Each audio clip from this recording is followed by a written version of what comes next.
சிவ இளங்கோ சாலை. இந்த இடத்தில் தான் நான் நிற்கிறேன். எதிரே சிவா விஷ்ணு கோயில். ஏதோ பூஜை நடக்கிறது.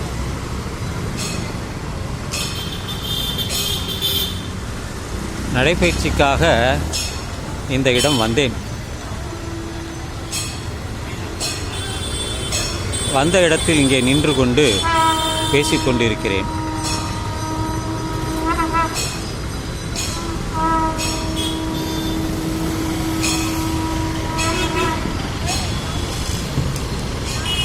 ஓ, தீப ஆராதனை செய்கின்றனர். அதனால்தான் அது இந்த கோயிலை சுற்றி தீப ஆராதனை நடக்கின்றது.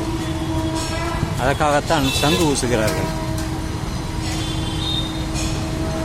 வண்ண விளக்குகளால் அலங்காரம் செய்துள்ளனர்.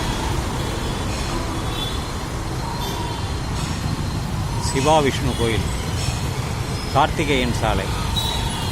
இது வந்ததற்கான பதிவு தான்.